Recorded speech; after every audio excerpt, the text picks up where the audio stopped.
मी आज तुम्हाला एका कादंबरीबद्दल सांगणार आहे. ती कादंबरी इंग्लिश आहे, द ब्लूएस्ट आय ब्लू. तर ही जी कादंबरी आहे ती खूप अशी मनाला लागेल, इमोशनली आहे. आणि वाईट कृत्य आपल्याच बापाने आपल्याच पोरीचा रेप केला, प्रेग्नेंट केलं आणि मारून टाकलं. एवढी क्रूरता आहे या कादंबरीमध्ये. तर मी तुम्हाला या कादंबरीबद्दल सांगणार आहे. तर सर्वप्रथम आपण ह्याच्यामध्ये बघूया की ह्याच्यामध्ये कॅरेक्टर कोण कोण आहेत. पहिलं Claudia मॅकटियर, Freda मॅकटियर, पिकोला ब्रीडलव, चॉली ब्रीडलव, पावलिन ब्रीडलव, Samuel ब्रीडलव, Sofia church आणि वॉशिंग्टन. तर आता याच्यामध्ये तुम्हाला सांगतो की क्लॉडिया आणि फ्रेडा हे दोघी बहीण आहेत. पिकोला ही त्यांची मैत्रीण आहे आणि पिकोलाचे वडील चॉली आहे आणि पिकोलाच्या आईचे नाव आहे पावलिन आणि पिकोलाच्या भावाचे नाव आहे सॅम्युअल. आता यामध्ये एक माणूस आहे, तो जादू मंत्र करतो. आता त्याचं नाव आहे सोफिया चर्च. तर आता या द ब्लूएस्ट आय या कादंबरीमध्ये काय आहे ते नक्की तुम्हाला सांगतो. तर सर्वप्रथम काय होतं की क्लॉडिया आणि फ्रेडा आणि पिकोला ह्या तिघी खेळत असतात.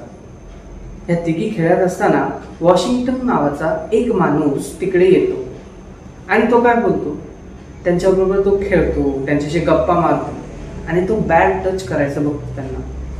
पण तेव्हा त्यांचे मॅकटियर, मिसेस मॅकटियर त्यांना बघतात आणि त्याच्या मागे धावतात. तर तो तिथनं पळून जातो आणि ती आपल्या मुलींना घट्ट मिठी मारते.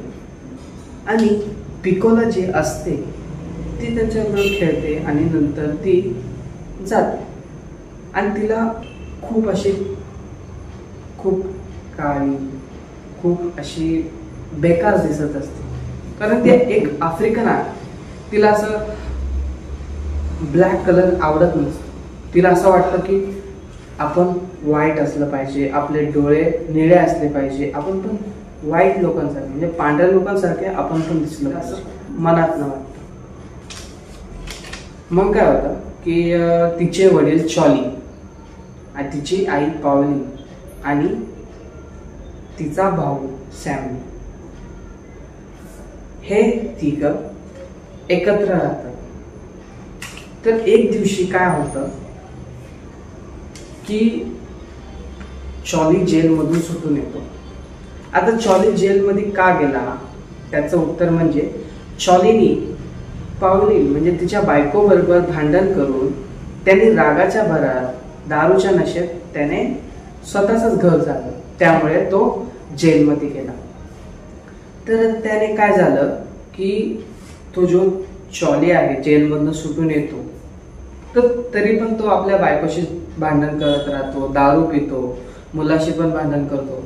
तो मुलगा स्वतः त्या भांडणाला वैतागून तब्बल 47 वेळा घरातनं पळून गेला. आणि आता याच्यामध्ये काय आहे की पिकोला आहे, पिकोलाकडे कोणच लक्ष देत नसतं. तिचे आई वडील कोणच लक्ष देत नसतं. तिची जी आई आहे पावली, तिचा एक पाय तुटलेला आहे आणि ती तिला असं वाटतं की आपण व्हाईट लोकांसारखं म्हणजे पांढऱ्या लोकांसारखं आपण दिसलं पाहिजे. तिला पण असं वाटतं की पांढरे लोक आपल्यापेक्षा बेटर आहे, त्यांच्यासारखी लाईफ आम्हाला पण भेटली पाहिजे, आपल्याला पण भेटली पाहिजे. म्हणून ती त्यांच्या घरामध्ये जाऊन काम करायची आणि ती स्वतःच्या मुलीकडे जास्त लक्ष द्यायची नाही. ती बाहेरच म्हणजे पांढऱ्या लोकांची सेवा करायची, पांढऱ्या लोकांना जास्त केअर करायची. मग आता झालं काय की एक दिवशी हा जो चॉली आहे, जेव्हा पिकोलाची आई कामाला जाते तेव्हा हा चॉली दारू पिऊन येतो.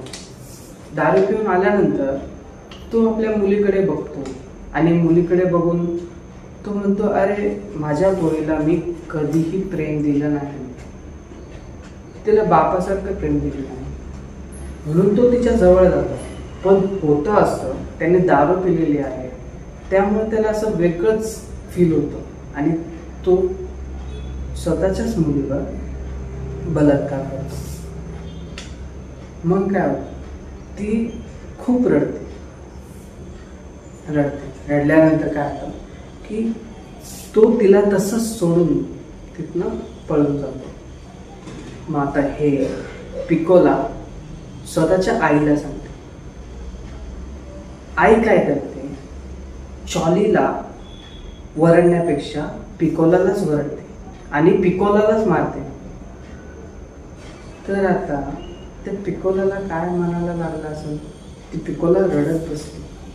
मग नंतर दुसऱ्या दिवशी ती अशी चालत असते, तिला असं एक जादूगर आहे असं तिला कळतं, म्हणून ती त्या जादूगराकडे जाते की मला निळे डोळे दे.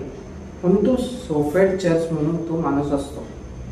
तो माणूस काय करतो की असं त्याला जादू वगैरे काही येत नसतं, तो असं खोटं असं काहीतरी असं हे करायचं, म्हणजे असंच त्याला चर्च मधला पोप व्हायचं असतं, पण होऊ शकला नाही म्हणून तो असंच साईड बिझनेस करतो. तर तो काय करतो की पिकोला तिकडे जाते आणि त्याला म्हणते की मला निळे डोळे हवे. तर सोफेट चर्च तो काय सांगतो की हे जे चिकन आहे ते चिकन तू जर त्या कुत्र्याला दिलं आणि त्याने कसं तरी वर्तन केलं तर काय होईल की तो जो कुत्रा आहे तो तळवळायला लागेल आणि तुला निळे डोळे भेटतील असं समज.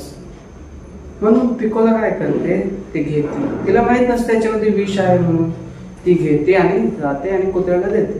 तो कुत्रा ते खाऊन मरतो, ती घाबरते आणि तिथून स्टार्ट पळून जाते. मग तिला क्लॉडिया आणि फ्रेडिया हे दोघं भेटतात.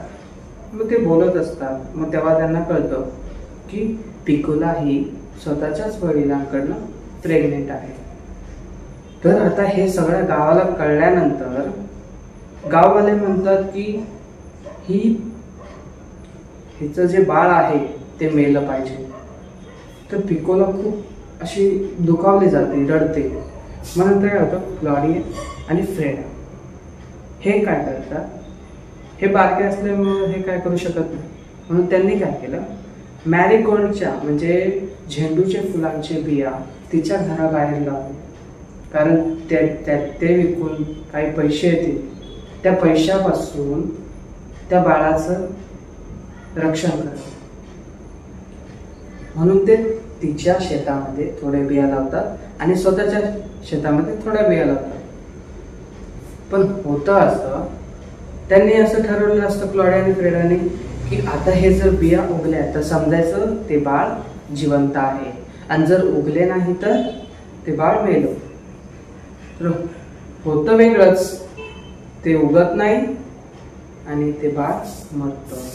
मग त्यानंतर पिकोला अक्षरशः वेडी होते.